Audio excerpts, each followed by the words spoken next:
স্ক্রিনটা দেখা যাচ্ছে সকলে? একটু আমাকে রেসপন্স করো একজন কেউ। আচ্ছা, তোদের সেলুলার রেসপিরেশন বা প্ল্যান্ট ফিজিওলজির যে রেসপিরেশনের অংশ, সেই জায়গাটা দিয়ে আজকে তোদের প্ল্যান্ট ফিজিওলজি শুরু হচ্ছে।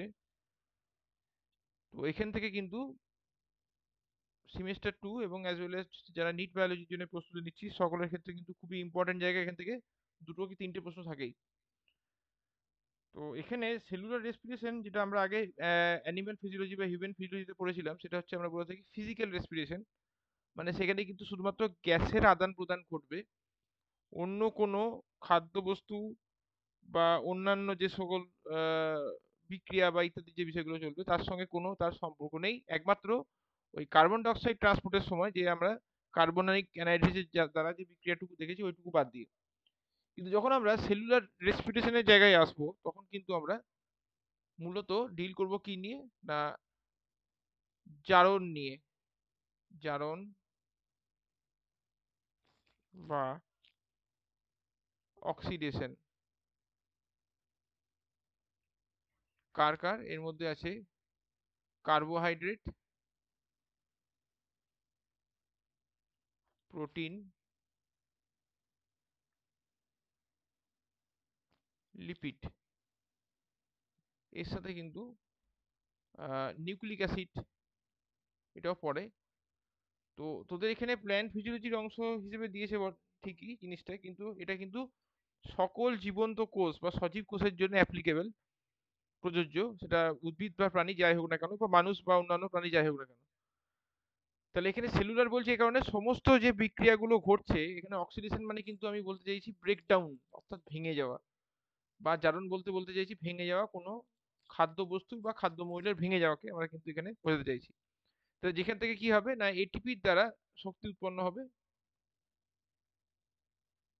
এবং একই সঙ্গে সেই এটিপিটা কোষের মধ্যে বিভিন্ন রকম যে কার্যকলাপ চলছে, সেটা কোনো মেটাবলিক রিয়াকশনই হোক, অর্থাৎ বিপাকজাত ক্রিয়াই হোক, বা কোনো গঠনমূলক কনস্ট্রাকটিভ হোক, যাই হোক না কেন, তো সেখানে কিন্তু সেই এটিপিটা কাজে লাগছে। বা সেই উদ্ভিদটা বা প্রাণীটা সেই যে কাজ করছে অর্থাৎ অ্যাক্টিভিটি, সেই অ্যাক্টিভ মানে লাইফের যে মেন বৈশিষ্ট্য তোদের এনসিইআরটি তে দেখবি দেওয়া আছে, সেটা হচ্ছে সেন্সেশন আর অ্যাক্টিভিটি। তো এই দুটোর ক্ষেত্রে কিন্তু এটিপি কাজে লাগে, সেই এটিপিটা এখান থেকে আসছে। তো সেটার জন্য বলা হচ্ছে যেহেতু এটা সেলের মধ্যে রেস্ট্রিক্টেড, অর্থাৎ কোষের মধ্যেই সীমাবদ্ধ, তাই একে বলা হচ্ছে সেলুলার রেসপিরেশন। তো এখানে অবভিয়াসলি এটাকে প্ল্যান্ট ফিজিওলজি, যেটা তোদের সেকেন্ড সেমিস্টারে রয়েছে, তার একটা অবিচ্ছেদ্য অংশ, সেটা নিয়ে একটু জাস্ট বলা হলো। এবার যখন আমরা রেসপিরেশনটাকে বেসিক্সটা নিয়ে আলোচনা করব তখন আমরা দুটো পার্টে ভাঙবো। একটা হচ্ছে রেসপিরেশনকে আমরা কিভাবে ভাঙতে পারি সেভাবে, একটা হচ্ছে অর্থাৎ বেসিক্সের মধ্যে আমরা পাচ্ছি এক নম্বরে যে টাইপস। টাইপসের মধ্যে ফার্স্টে আসছে বেসড অন সাবস্ট্রেট। তোরা এনজাইমের সময় পড়েছিলিস সাবস্ট্রেট। তো সেক্ষেত্রে সাবস্ট্রেট মানে কোনটা ছিল, এটা যেটাকে ব্রেকডাউন করছিল বা যেটা প্রোডাক্টে পরিণত হচ্ছিল এনজাইমের দ্বারা, সেটাকে আমরা বলতে চাইছিলাম সাবস্ট্রেট। তো ওখানে কিন্তু প্রোডাক্টে পরিণত হচ্ছিল মানে এই নয় যে অন্য কোনো বস্তু উৎপন্ন হয়ে গেল। খেয়াল করে দেখ এখানে ওখানে কিন্তু সেই আলটিমেটলি যে যৌগটা রয়েছে সেটা গ্লুকোজ হোক বা কোনো অ্যামিনো অ্যাসিড হোক বা কোনো প্রোটিন বা ফ্যাটি অ্যাসিড হোক না কেন, সেটাকে ভেঙে দেওয়াকে বোঝাচ্ছিল। তাহলে এখানেও কিন্তু ব্রেকডাউনকে যেহেতু বোঝাচ্ছে, সুতরাং সেই জায়গা থেকে কিন্তু সাবস্ট্রেট কথাটা আমরা অ্যাপ্লাই করছি বা প্রয়োগ করছি। এক নম্বর। দু নম্বর বিষয় হচ্ছে এই শ্বসনের ক্ষেত্রে বা কোষীয় শ্বসনের ক্ষেত্রে প্রচুর উৎসেচক স্টেপ বাই স্টেপ কাজ করে, এবং এর সাথে কিছু নির্দিষ্ট উৎসেচক আছে যারা কি করবে না নির্দিষ্ট কয়েকটা স্টেপকে তারা ক্যাটালাইজ করবে, অনুঘটকের মতন কাজ করে, যেগুলো কিন্তু শেষমেশ রেট লিমিটিং হয়ে যায়। Rate limiting.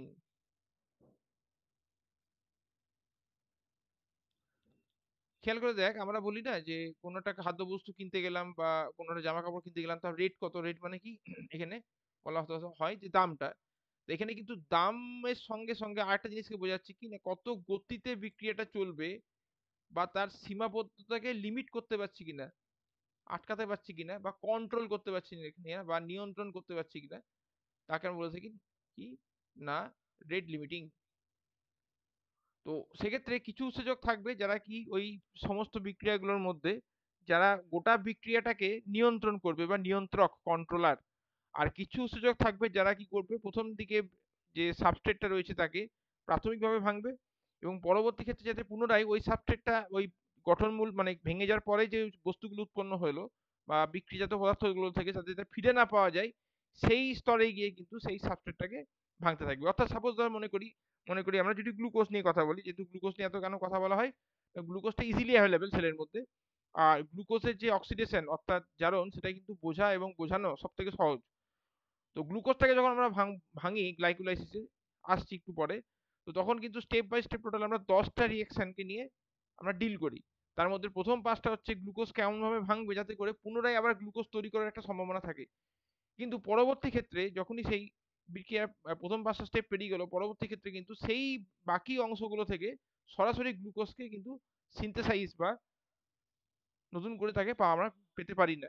তাহলে এখানে যে এই স্টেপগুলো প্রত্যেকটা কিন্তু এনজাইমের দ্বারা নিয়ন্ত্রিত, এবং তার মধ্যে কিছু নির্দিষ্ট এনজাইম থাকবে যারা কি করবে না সেই টোটাল রিঅ্যাকশনটা কতটা গতিতে চলবে বা কোন জায়গায় তাকে নিয়ন্ত্রণ বা চেক দেওয়া প্রয়োজন আছে সেই হিসেবে কাজ করবে। তো যাই হোক, এখানে বেস্ট অন সাবস্ট্রেটকে বা সাবস্ট্রেটের ভিত্তিতে আমরা রেসপিরেশনকে বা শ্বসনকে দুভাবে ভাগ করি। একটা হচ্ছে ফ্লোটিং রেসপিরেশন,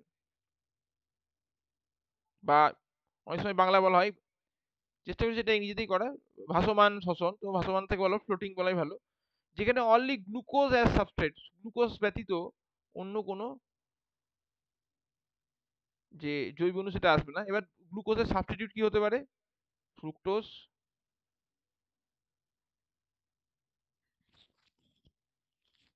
গ্যালাক্টোজ, ম্যানোজ, এইগুলো। তো গ্লুকোজ ব্যতীত এই তিনটেই দেখ খেয়াল করে, তিনটেই কিন্তু এক ধরনের মনোস্যাকারাইড, এবং সেক্ষেত্রে কিন্তু অন্য কোনো লিপিড বা প্রোটিনের সঙ্গে যুক্ত নয়, বা বাকিগুলো মানে গ্লুকোজের পরিবর্তে কিন্তু প্রোটিন বা লিপিড কিন্তু আসছে না কিসের ক্ষেত্রে? ফ্লোটিং রেসপিরেশনের ক্ষেত্রে। তাই একে বলা হচ্ছে কি না ফ্লোটিং রেসপিরেশন, এই জায়গাটা খেয়াল রাখতে হবে। 2 নম্বর আসছে প্রোটোপ্লাজমিক রেসপিরেশন, অর্থাৎ প্রোটোপ্লাজমের মধ্যে যেটা ঘটে থাকছে। তো এখানে ফ্লোটিং বা প্রোটোপ্লাজমিক কেন বলছি আমি আরো একটা ডিটেলে এক্সপ্লেন করছি একটু পরে।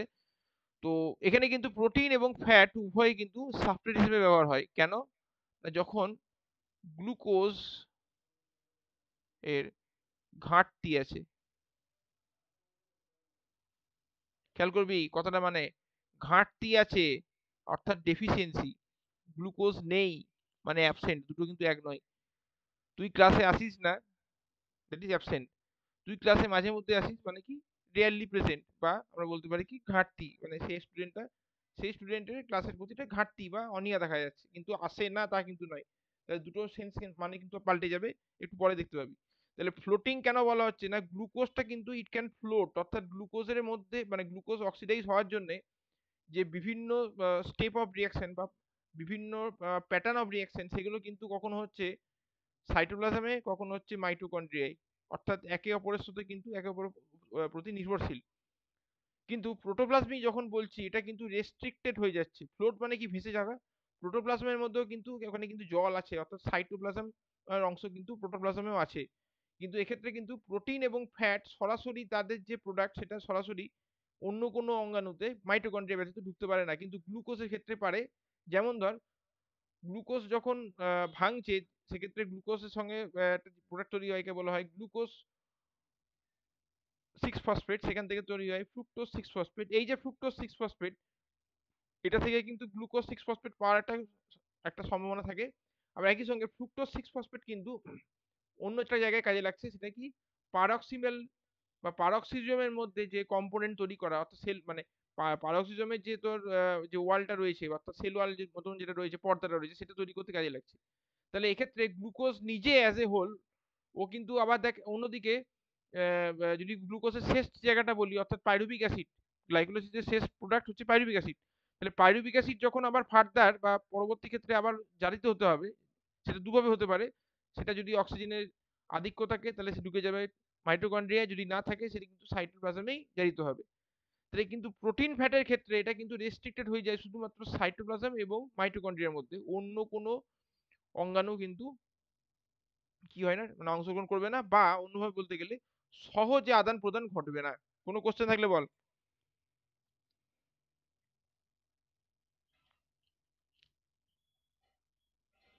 কোনো প্রশ্ন থাকলে বলবে একটু।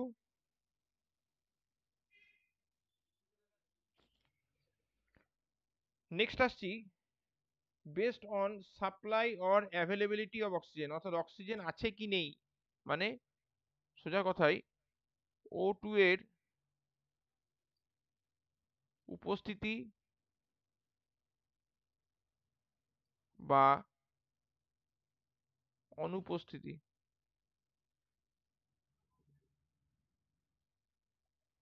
তার উপর ভিত্তি করে কিন্তু এখানে কি হচ্ছে, কি ভাঙা হচ্ছে। তো তিনটে ভাটে আমরা ভাঙি, যদিও 2 নম্বর আর 3 নম্বরটা খুব কাছাকাছি। 1 নম্বর হচ্ছে এইরোবিক রেসপিরেশন, অর্থাৎ যেটা অক্সিজেনের প্রেজেন্সে ঘটে থাকে, বা অক্সিজেনের যে সাপ্লাই সেটার কিন্তু রয়েছে, যাকে আমরা বলে থাকি সবাত শ্বসন। তাহলে এখানে O2 মানে ফ্রি O2, মুক্ত অক্সিজেন অ্যাভেলেবেল, অর্থাৎ তার সাপ্লাই কিন্তু আছে। তাহলে এক্ষেত্রে এই এক ধরনের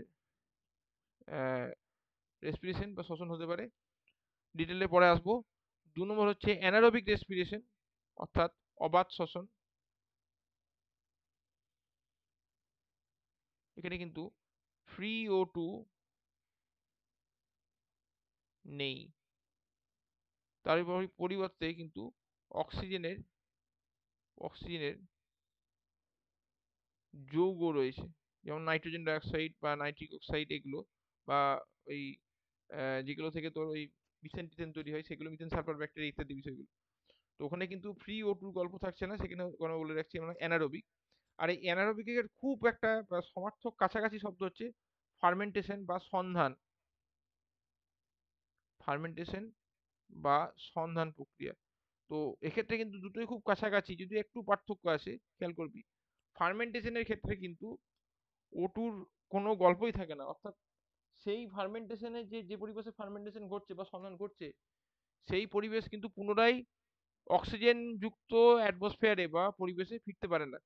কিন্তু অ্যানারোবিকের ক্ষেত্রে সে একটা সম্ভাবনা কিন্তু থাকে যে সেই এনভায়রনমেন্টটা আস্তে করে বা হঠাৎ করে অক্সিজেনের আধিক্য সে পেয়ে যেতে পারে। তো এখানে একটা বিষয় উঠে আসছে যে তাহলে সন্ধানকে আমরা পৃথক করব কিভাবে এখান থেকে। তো সন্ধানের ক্ষেত্রে যেটা নর্মালি হয়ে থাকে, সাপোজ ধর পাইরুভিক অ্যাসিড তৈরি হয়েছে বা পাইরুভেট, তার যে জারণের ফলে দুটো বস্তু হতে পারে, উৎপন্ন হতে পারে। একটা হতে পারে ল্যাকটিক অ্যাসিড, আরটা হচ্ছে ইথানল বা ইথাইল অ্যালকোহল। তো ফার্মেন্টেশনটা কিন্তু সম্পূর্ণ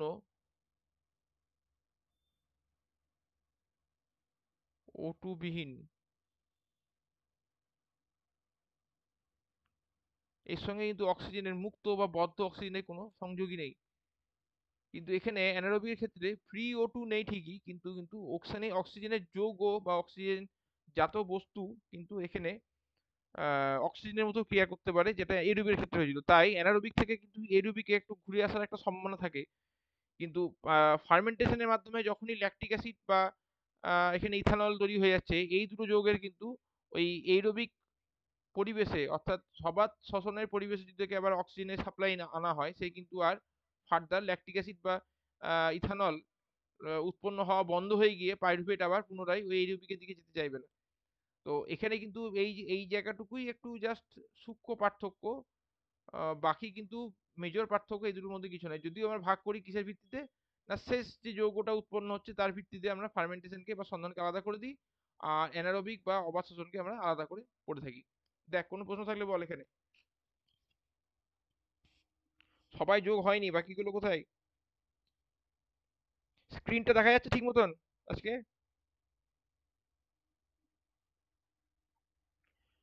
আচ্ছা, এখানে কটা জিনিস একটু বলার বিষয় হচ্ছে, তারপরে আমি। হ্যালো, বল। হুম। হুম। না না না না না না। আসছি আসছি, আর কিছু আর কোন প্রশ্ন থাকলে বল, আসছি। আর কোনো প্রশ্ন আছে?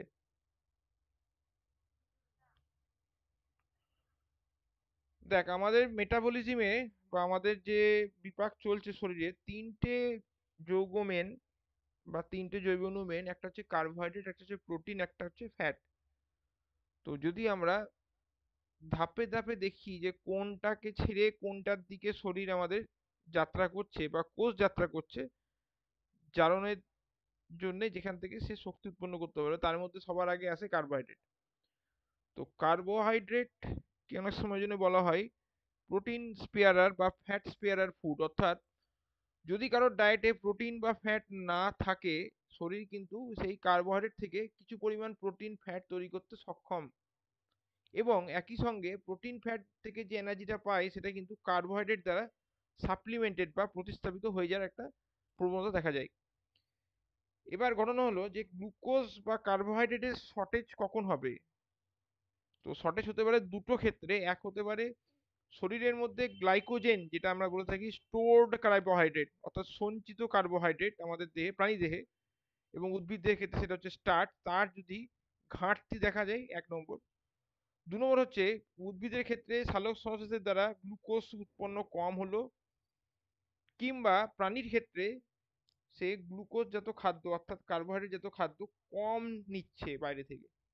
এই দুটোর মাধ্যমে কিন্তু গ্লুকোজের ঘাটতি হতে পারে। এছাড়া দেহের মধ্যে যে সঞ্চিত কার্বোহাইড্রেট রয়েছে সেটা হচ্ছে গ্লাইকোজেন, আর ওদিকে আবার আবার বলছি উদ্ভিদের ক্ষেত্রে সেটা স্টার্চ, সেইটা ভেঙেও কিন্তু অনেক ক্ষেত্রে কার্বোহাইড্রেট বা গ্লুকোজ উৎপন্ন হয়, যা থেকে জারিত হয়ে শক্তি উৎপন্ন হবে। তো এই স্টার্চ বা গ্লাইকোজেনের যদি কোনো কারণে ভাঙতে সমস্যা হয় কোষের, বা বলা যেতে পারে যে পর্যাপ্ত পরিমাণ সঞ্চিত নেই, যেখান থেকে যত পরিমাণ গ্লুকোজের প্রয়োজন তত পরিমাণ গ্লুকোজ দিতে পারছে না, সেই অবস্থায় কিন্তু ওই গ্লুকোজের যে ঘাটতি কথাটা লিখেছি সেই একটা জায়গায় উৎপন্ন হতে পারে। এটা কিন্তু সাময়িক। যেমন ধর প্রাণীর ক্ষেত্রে খুব ভালো বোঝানো যায় উদ্ভিদের তুলনায়। সেটা হচ্ছে আমরা যখন উপোস করি বা রমজান মাসে যখন রোজা রাখা হয়, দেখবি প্রথম দিকে, এটা আগেও বলেছি তোদের, যে প্রথম দিকে দেখবি একটু অস্বস্তি হয়, দেখবি প্রথম 4-5 দিন, পরবর্তী ক্ষেত্রে কিন্তু শরীর আস্তে আস্তে অ্যাডজাস্ট করে ফেলে। তার কারণটা হচ্ছে গ্লুকোজের যে ঘাটতিটা হচ্ছে সেটা কিন্তু শরীরের যে মেটাবলিজম তাকে কিন্তু অ্যাডজাস্ট করতে একটু সময় লাগে। তো ঘাটতি হচ্ছে মানে কি, এখানে কিন্তু গ্লুকোজ তুই কি খাওয়া দাওয়া বন্ধ করে দিস তা কিন্তু নয়, একটা নির্দিষ্ট সময়ে পরে আমরা সে খাবার আবার গ্রহণ করি, খাদ্য আমরা গ্রহণ করি, গ্লুকোজের আকারে হোক বা যাই হোক না কেন। তাহলে সেই সময় থেকে যেটুকু সময় আমরা উপোস করছি সেই সময় কিন্তু গ্লুকোজ বাইরে থেকে আমরা নিচ্ছি না। তো সেক্ষেত্রে সাময়িকভাবে কিন্তু একটা ঘাটতি বা ঘাটতিজনিত অবস্থা তৈরি হচ্ছে ওই অবস্থায়। তো দিস ডেফিসিয়েন্সি ইজ টেম্পোরারি, পরবর্তী ক্ষেত্রে সেটা আবার আগের জায়গায় ফেরত চলে আসছে। তো এরকম পরিস্থিতিতে হলে তখন কিন্তু প্রোটোপ্লাজমিক রেসপিরেশনের উপর সেল বেশি নির্ভর হয়ে পড়ে। সেক্ষেত্রে চেষ্টা করবে গ্লুকোজটাকে কেবলমাত্র সেই সমস্ত অঙ্গেই কাজে লাগানো, অর্থাৎ যেটুকু গ্লুকোজ আছে শরীরে, যেগুলো গ্লুকোজ ছাড়া কাজ করে না। যেমন, দাঁড়া একটু হোল্ড কর, ঠাকুর বেরিয়েছে বিসর্জনে। তো যেমন ধর, ফর এক্সাম্পল, যে মানুষের ক্ষেত্রে বা অ্যানিমেলসের ক্ষেত্রে তিনটে অর্গান গ্লুকোজ ছাড়া কিচ্ছু বোঝে না। একটা হচ্ছে ব্রেন, দুই হচ্ছে লিভার, তিন হচ্ছে কিডনি। এরা গ্লুকোজ ছাড়া অন্য কোনো কিন্তু জৈব যৌগ চেনে না।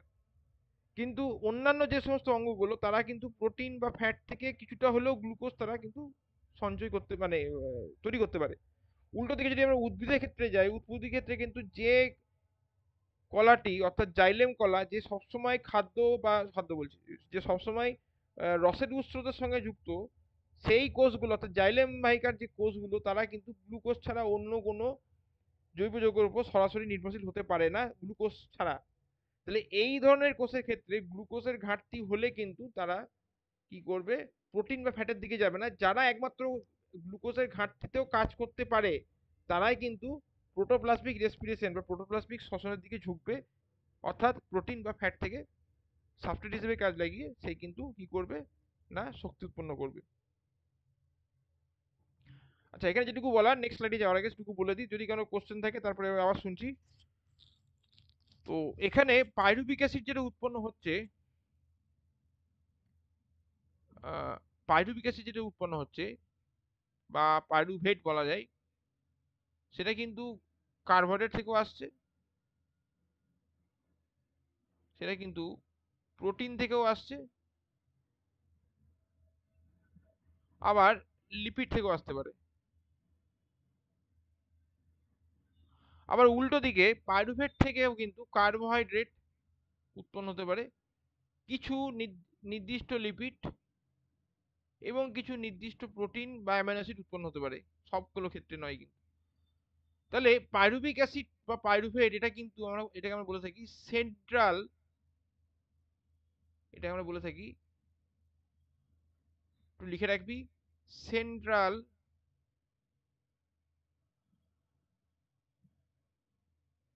Metabolic compound. একটু লিখে রাখ, পাইরুভেট বা পাইরুভিক অ্যাসিডকে সেন্ট্রাল মেটাবলিক কম্পাউন্ড বলা হয়, কারণ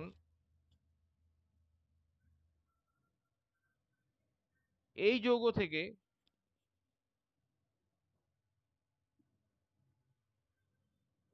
কার্বোহাইড্রেট, প্রোটিন ও লিপিড গঠন হতে পারে, এবং একই সঙ্গে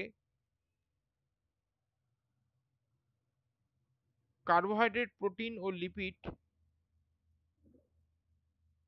ভেঙে পাইরুভেট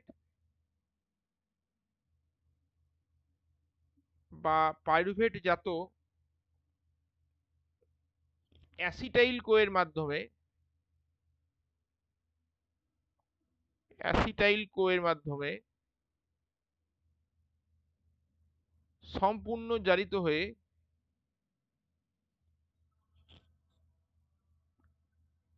এটিপি উৎপন্ন করতে সক্ষম। এইটুকু লিখে রাখিস।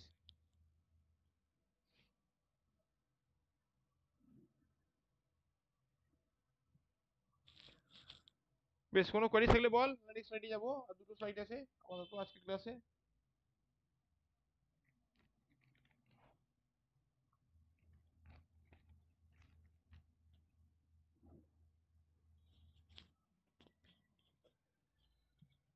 সবাই শুনছে না ঘুমিয়ে গেছে? হ্যালো?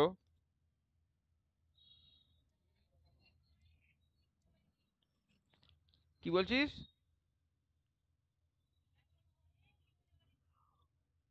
বলছি পাইরুভিক কে মুখে সেটা বল, চুপচাপ হয়ে থাকলে কি করে হবে। পাইরুভেট কে বা পাইরুভিক অ্যাসিড কে সেন্ট্রাল মেটাবলিক কম্পাউন্ড বলা হয়, কারণ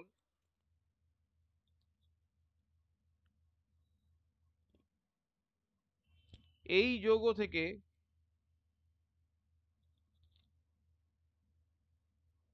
কার্বোহাইড্রেট, প্রোটিন ও লিপিড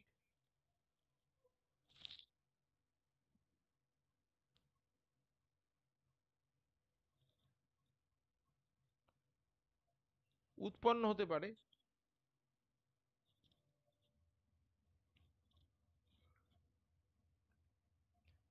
এবং একই সঙ্গে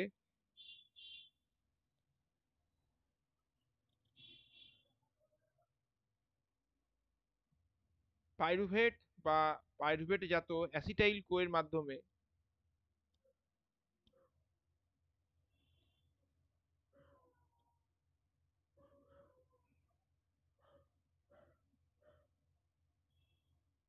পাইরুভেট বা পাইরুভেট জাত অ্যাসিটাইল কোয়ের মাধ্যমে কার্বোহাইড্রেট, প্রোটিন ও লিপিড জারিত হয়ে এটিপি উৎপন্ন করতে পারে।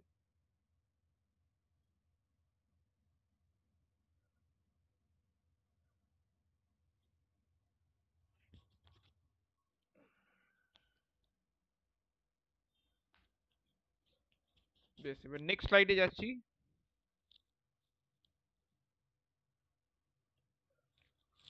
গ্লুকোজ মেটাবলিজম, অর্থাৎ মূল যে খাদ্যবস্তু সেটা হচ্ছে, আমরা আগেও বলেছি, গ্লুকোজ বা কার্বোহাইড্রেটের মধ্যে গ্লুকোজ, ফ্রুক্টোজ, গ্যালাক্টোজ, ম্যানোজ, র্যাফিনোজ এগুলো বাদ দিলেও, বা অন্যান্য বলতে ভাবে বলতে পারি, ট্রাইসুগারের মধ্যে রয়েছে গ্লিসারলডিহাইড, ডাইহাইড্রোক্সি অ্যাসিটোন বা পেন্টোজ শর্করা, এগুলো বাদ দিলেও কিন্তু গ্লুকোজ গ্লুকোজটাকে আমরা সবসময় হাইলাইট করি, কারণ আগেও বলেছি গ্লুকোজের যে জারিত হওয়ার যে বিক্রিয়াগুলো এবং একই সঙ্গে গ্লুকোজের বিপাকের যে গোটা স্টেপগুলো, সমগ্র স্টেপগুলো, গোটা বলা ভুল হবে, সমগ্র স্টেপগুলো সেগুলো বুঝতে এবং বোঝাতে দুটোই সহজ, এবং একই সঙ্গে গ্লুকোজ থেকে শক্তি উৎপন্ন করাও কিন্তু অন্যান্য জৈব যৌগের তুলনায় অনেকটাই সহজ। তো গ্লুকোজের কতগুলো ফেট বা ভাগ্য আমরা পেয়ে থাকি কোষের মধ্যে, সেটা নিয়ে একটু আলোচনা করা হচ্ছে। তো মিডিলে এখানে লেখানো আছে দেখ গ্লুকোজ।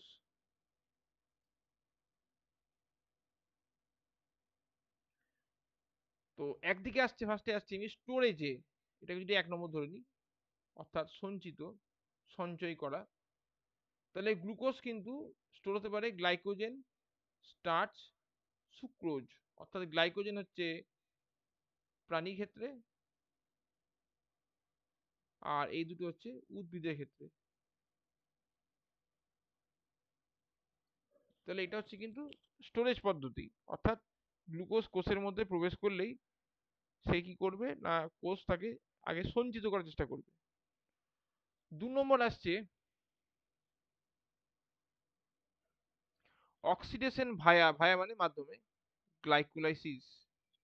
তাহলে এটা কিন্তু এখানে জারণকে বোঝাচ্ছে, ভেঙে যাওয়া, ভেঙে যাওয়া, সরি।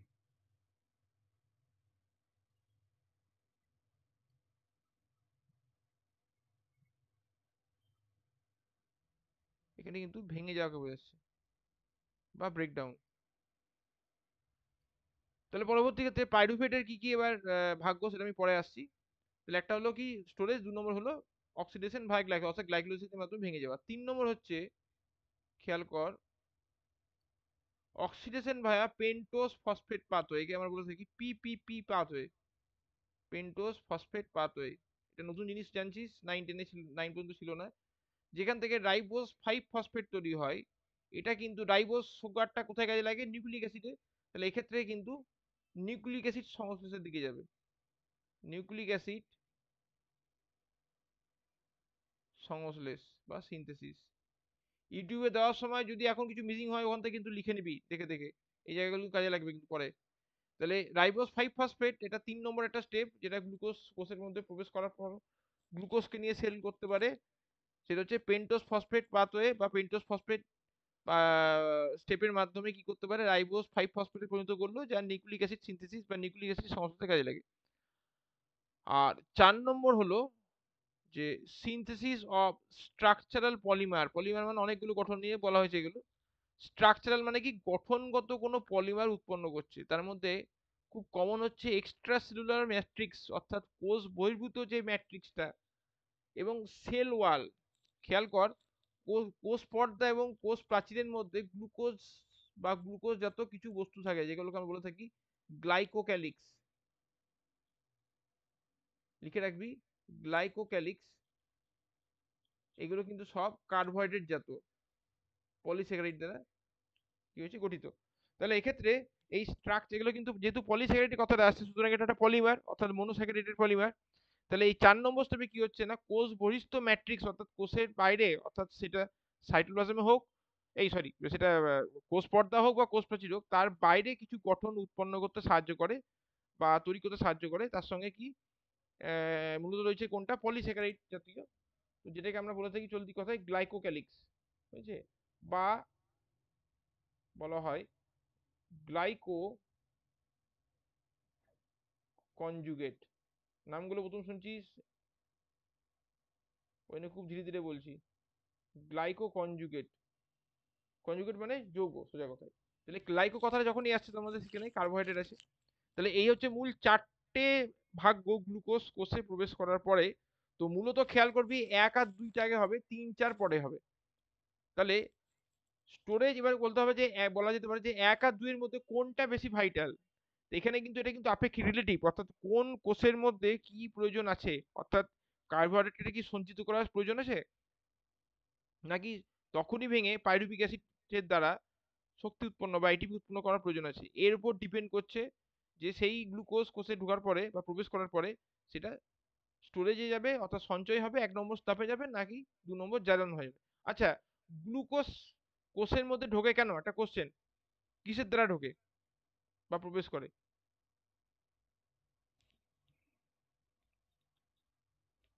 ক্লাস 10 এর প্রশ্ন।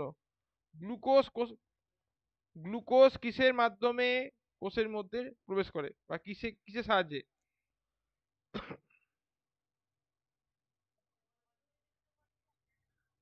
কিসের সাহায্য লাগে? কোন হরমোন?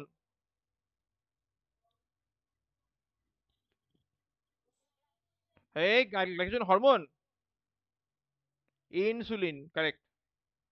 তাহলে দেখ, ইনসুলিন যখন প্রবেশ করছে কোষের মধ্যে, সরি, ইনসুলিন যখন ক্ষরিত হচ্ছে বিটা কোষ থেকে অগ্নাশয়ে, তাহলে সেই গ্লুকোজকে টেনে ঢুকাচ্ছে কোষের মধ্যে।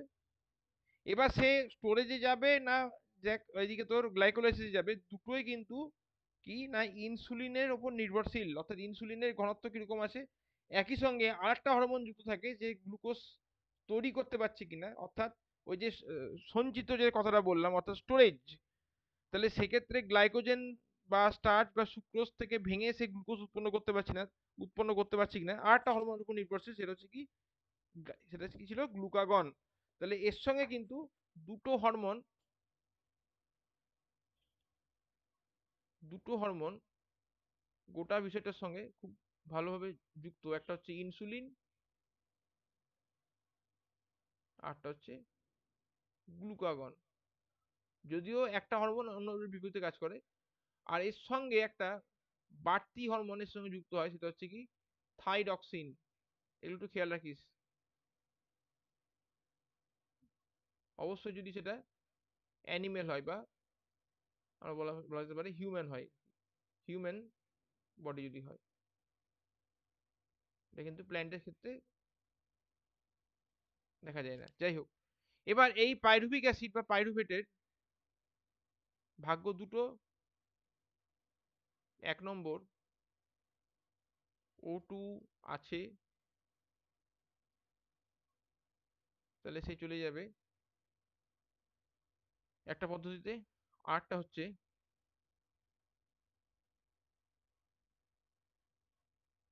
O2 নেই, বা ওই যে ঘাটতি আছে, অর্থাৎ অ্যানারোবিক বা ফার্মেন্টেশন। তাহলে যদি এখানে অক্সিজেন থাকে, এই পাইরুভিক অ্যাসিড পরিণত হবে ওই যে একটু আগে বলছিলাম অ্যাসিটাইল কোয়ে, যা আস্তে আস্তে টিসিএ চক্রে প্রবেশ করবে, নিয়ে এরপরে ইটিএস, ইলেকট্রন ট্রান্সপোর্ট সিস্টেম বা ইলেকট্রন সংবহন তন্ত্র, যা উভয় ঘটে কোথায়, মাইটোকন্ড্রিয়ায়। তাহলে অ্যাসিটাইল কোয়ে মাইটোকন্ড্রিয়ায় গিয়ে যাইতে হবে সোজা কথায়। কিন্তু যদি O2 না থাকে বা O2 ঘাটতি থাকে, তাহলে তো সেই ক্ষেত্রে কি হবে না, ফার্মেন্টেশনে চলে যাবে বা সন্ধানে চলে যাবে। এবার ঘটনা হচ্ছে, যদি এটা কিছুক্ষণের জন্য হয়, তাহলে এই জায়গাটাকে এবার এইখানে দেখ জিনিসটা ক্লিয়ার হবে। আগে আমরা বলছিলাম কি, অ্যানারোবিক থেকে এইরোবিকে যেতে পারে, অর্থাৎ অবাত থেকে সবাতে যাওয়ার একটা প্রবণতা দেখায়। কিন্তু যখন সন্ধানে ঢুকে পড়ছে, তখন কিন্তু সেটা সেই সবাত শ্বসনের দিকে যাওয়ার কোনো রাস্তা নেই। তাহলে এখানে O2 আছে কি নেই, O2 ঘাটতিটা যদি সাময়িক হয়, তাহলে কিন্তু আবার পুনরায় কি হতে পারে না, সেই রিয়াকশন গুলো, অর্থাৎ সন্ধান প্রক্রিয়াটা না গিয়ে ও কিন্তু অ্যানারোবিক বা অবাত শ্বসনের দিকে চলে যেতে পারে। কিন্তু O2 ঘাটতি যদি পার্মানেন্ট হয়, মানে কিছুক্ষণ জন্য না হয়, স্থায়ীভাবে থেকে গেল, তখন কিন্তু সে কি করবে, ফার্মেন্টেশনে প্রবেশ করবে। তো ফার্মেন্টেশনে গেলে সেই হতে পারে কি, ইথানল তৈরি করবে, কিংবা পাইরুভিক অ্যাসিড তৈরি করবে, সরি, ল্যাকটিক অ্যাসিড তৈরি করবে। এবার অ্যানারোবিক কোন ক্ষেত্রে হবে না, যদি কিছু নির্দিষ্ট ব্যাকটেরিয়ার সংস্পর্শে চলে আসে, যেমন মিথেন ব্যাকটেরিয়া, বা যেটা বলা হয় ক্লস্ট্রিডিয়াম ব্যাকটেরিয়া, এই সমস্ত ব্যাকটেরিয়ার সংস্পর্শে যদি চলে আসে, সেক্ষেত্রে কিন্তু সেই ঘাটতিটা আর সম্পূর্ণ কিন্তু তোর অক্সিজেনের যে অ্যাভেলেবিলিটি, অর্থাৎ অক্সিজেনের সাপ্লাইয়ের দিকে কিন্তু আর যাওয়ার প্রবণতা দেখাবে না। তো ওই ঘাটতি কিন্তু নেই বলছি না, ঘাটতিটা কিন্তু ওই ঘাটতি নিয়ে চলবে। অর্থাৎ এই ধরনের ব্যাকটেরিয়াগুলো কিন্তু মূলত ওই ফ্রি অক্সিজেনের পরিবর্তে যৌগজাত অক্সিজেন নিয়ে কাজ করে। কিন্তু এক্ষেত্রে কিন্তু যখন সন্ধান প্রক্রিয়া বা ফার্মেন্টেশনে যাচ্ছে, সেখানে কিন্তু ওই ব্যাকটেরিয়া থাকবে না, অর্থাৎ মুক্ত অক্সিজেন তো নেই, প্লাস যে বদ্ধ বা যৌগ অক্সিজেনও কাজ করছে না বা ওখানে কোনো গল্প আসছে না, তার জন্য কিন্তু সে সন্ধান প্রক্রিয়ার দিকে যাচ্ছে।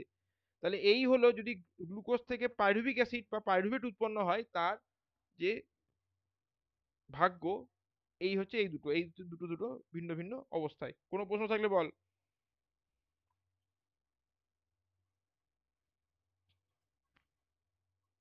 কোনো কোয়ারি থাকলে বল।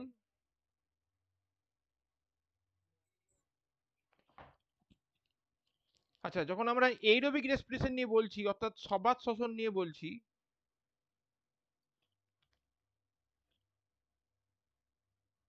এইরোবিক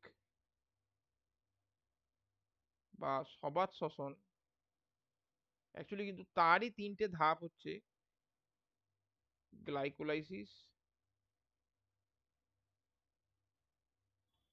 টিসিএ চক্র, আর ইটিএস। এখন মজার বিষয় হচ্ছে, এই টিসিএ চক্র আর ইটিএস, এটা কিন্তু O2 সম্পূর্ণ নির্ভরশীল।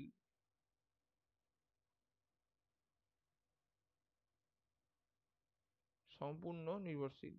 এই কিন্তু অক্সিজেন ছাড়া এক বিন্দুও চলবে না, সোজা কথা। কিন্তু মজার বিষয় হচ্ছে যে গ্লাইকোলাইসিস, এ কিন্তু দুটো পদ্ধতিতেই চলতে পারে। O2 আছে বা নেই, বা ঘাটতি আছে, যাই বলি। তাহলে গ্লাইকোলাইসিসের পদ্ধতির মাধ্যমে কিন্তু গ্লুকোজকে যেতেই হবে, সেটা শেষমেশ আমার এইরোবিক বা সবাত শ্বসনে প্রবেশ করুক, বা অ্যানারোবিক, অর্থাৎ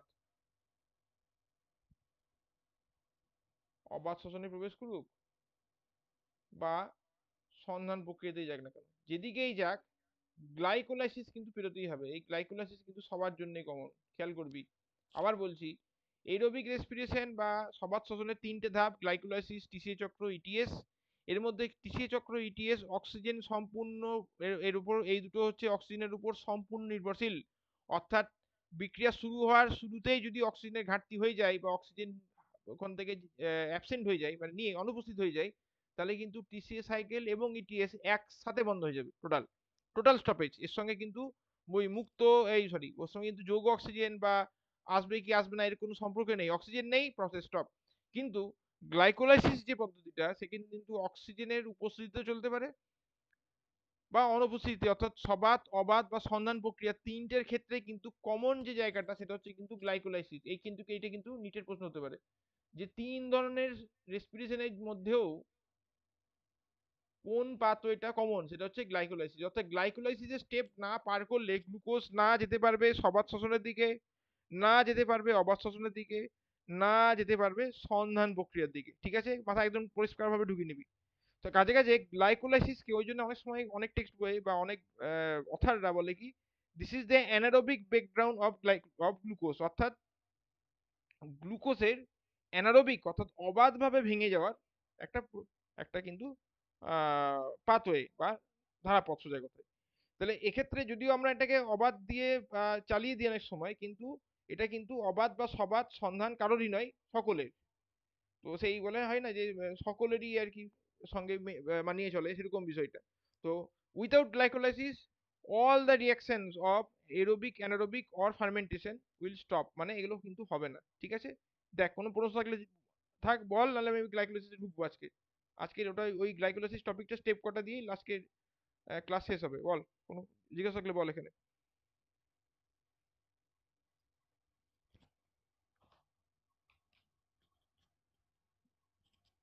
আচ্ছা, গ্লাইকোলাইসিসে যাওয়ার সময় কয়েকটা জিনিস একটু বলে দিই। এই যে আমরা কথায় কথায় বলছি, হ্যালো, এই যে আমরা কথায় কথায় বলছি যে অক্সিজেন আছে, অক্সিজেন নেই, এই যে বিষয়গুলো, তো এগুলো কিন্তু খুবই মার্জিনাল, অর্থাৎ খুবই সূক্ষ্ম। তো যেমন ধর ফর এক্সাম্পল, কেউ সকালে উঠে খুব তাড়াতাড়ি সাইকেল চালিয়েছে বা টিউশন থেকে তোদের কারো লেট হয়ে গেছে, দেখবি তোর আগে বলেছি বিষয়গুলো, তা একটু বলে রাখি। তো সে হঠাৎ করে তাকে সাইক্লিং করতে হয়েছে খুব তাড়াতাড়ি, বা হয়তো অনেকদিন ক্রিকেট টিকেট কিছু খেলাধুলা করেছিলি, হুট করে একদিন খেললি, দেখবি রাতের বেলায় খুব পা গুলো টন টন করে বা হাত পা গুলো টন টন করে, শরীরটা ভারী ভারী লাগে।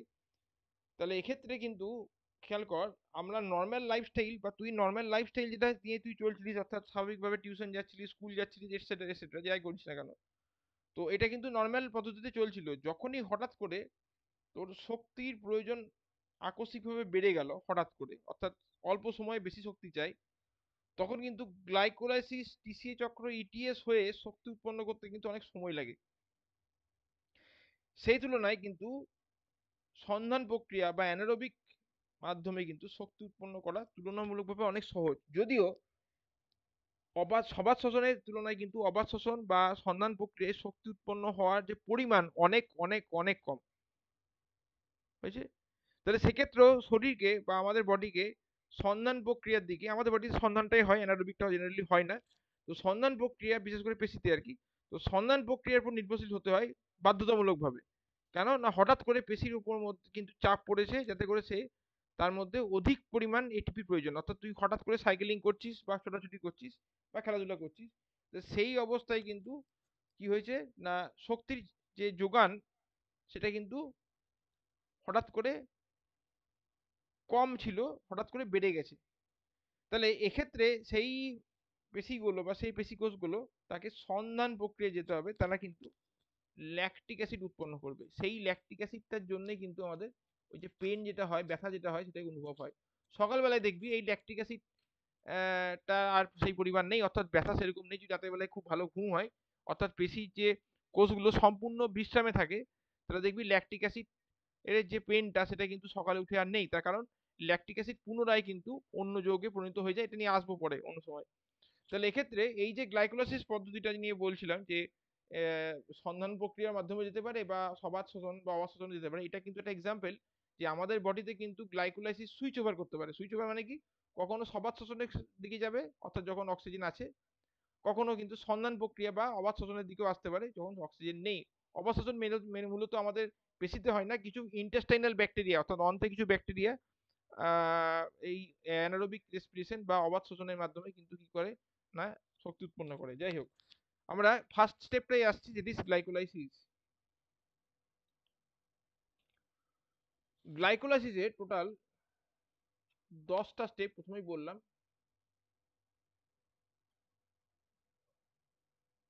এবং এটাকে আমরা বলে থাকি glucose priming, glucose primed to oxidation.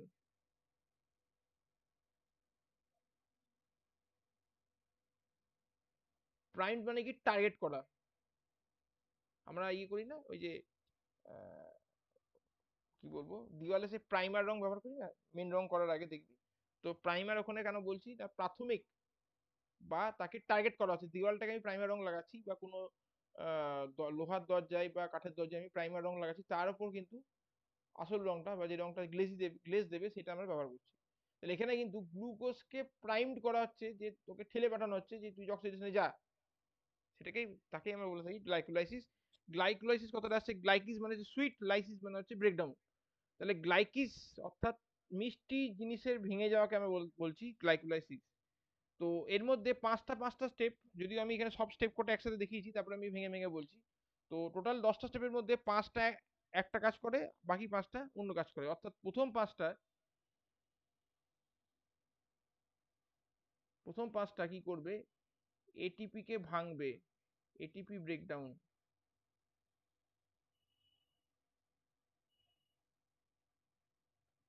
আর পরের পাঁচটা কি করবে, এটিপি সংশ্লেষ করবে। তো নাইনে অল্প করে ছিল, এবার একটু ডিটেলে পড়তে হবে। তো ফার্স্ট যে পাঁচটা স্টেপ, 1 থেকে 5, এই যে এত দূর পর্যন্ত, এই পাঁচটা স্টেপকে আমরা বলে থাকি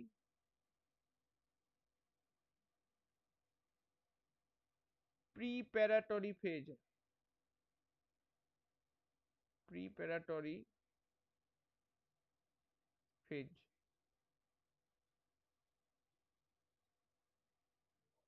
আর 6 থেকে বাকি যেগুলো 10 নম্বর স্টেপটা এখানে দেখানো হয়েছে নিচে।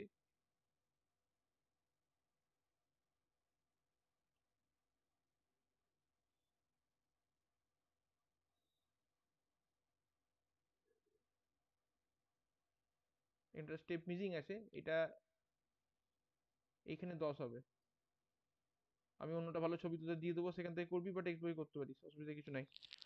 এটা 10 নম্বর স্টেপ হবে, মাঝে একটা স্টেপ বিক্রিয়ার মিসিং, মানে স্কিপ করেছে আর কি।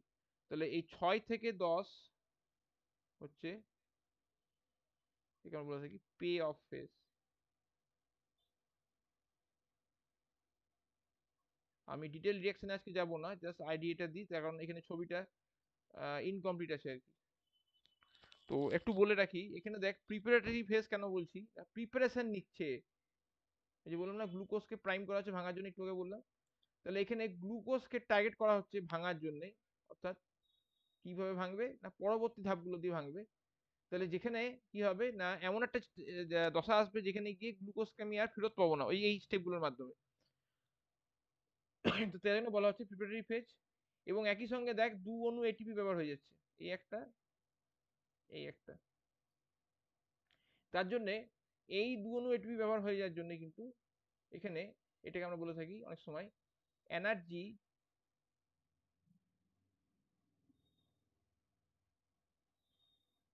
Expenditure phase, expenditure phase.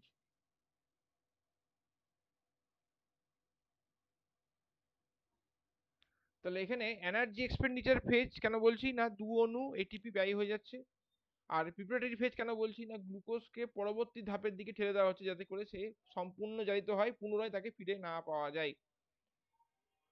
এবার এখানে এই পে অফ ফেজ বলার কারণ হচ্ছে, এটাকে বলা থাকে অনেক সময় বলা হয় এটাকে এনার্জি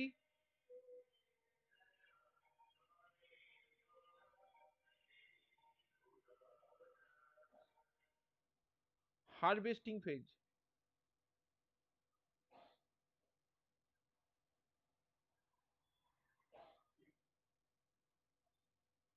হারভেস্ট মানে কি, গঠন করা বা এনার্জি সিনথেসাইজিং ফেজ। কেন, দেখ এখানে আবার এই একটা এটিপি, এই একটা এটিপি উৎপন্ন হয়ে যাচ্ছে।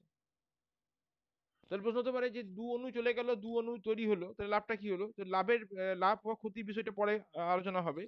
তো এখানে কিন্তু বিক্রিয়াটা কি ধাপে চলছে তার উপর ভিত্তি করে একে আলাদা আলাদা কিন্তু নামকরণ করা হচ্ছে। তো বল কোনো প্রশ্ন থাকলে বল, আমি এই ছবিটা থেকে এটা স্কিপ করবো না। তোরা টেক্সট বই পাবি, আমি নেক্সট দিনের ক্লাসে মানে প্ল্যান ফিজিওলজি ক্লাসে গ্লাইকোলাইসিস আর ডিসি সাইকেল একসাথে পড়াবো। বল তোর কোনো প্রশ্ন থাকলে বল এখানে।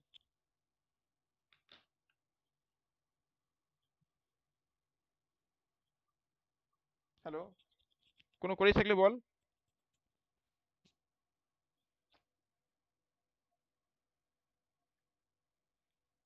আচ্ছা এখানে এই যে ঢ্যাপ ঢ্যাপ যেটা লেখা আছে না, ঢ্যাপ এমনি কিছু না। ঢ্যাপটা হচ্ছে ডাইহাইড্রক্সি, এটা শর্টে সেরেছে ছবিটা, পুরোপুরি ভুল নয়, অ্যাসিটন ফসফেট। ওই যে হাইড্রক্সি অ্যাসিটন তোরা পড়েছিলিস না, ট্রাইস শর্করা, কিটো ট্রাইস, তারই যে ফসফেট ডেরিভেটিভ তাকে বলা হচ্ছে ডাই ডাইহাইড্রক্সি অ্যাসিটন ফসফেট। তাহলে এই ঢ্যাপ থেকে গ্লিসারাইল ডিহাইড থ্রি ফসফেট ডিহাইড্রোজেনেস, এই সরি গ্লিসারাইল ডিহাইড থ্রি ফসফেট একটা উৎপন্ন হওয়ার মানে পরস্পর বিপরীতমুখী বিক্রিয়া আর কি, বুঝছে, মানে উভমুখী বিক্রিয়া সোজা কথায় তৈরি হওয়ার ইয়ে থাকে। এইখানে একটা স্টেপ, এই জায়গার স্টেপটা হবে 5 নম্বর, ওটাকে ওরা এইখানে এইটা দিয়ে 5 নম্বরে ছেড়ে দিচ্ছে। তো এইটুকুই যা বিষয়, আমি এটা নিয়ে পরে আলোচনায় আসবো। মেয়েগুলো কোথায় গেল, হারিয়ে গেল নাকি?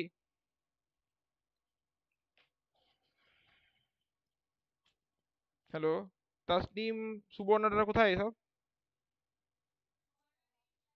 সুবর্ণা কি করছে, ঘুমিয়ে গেল?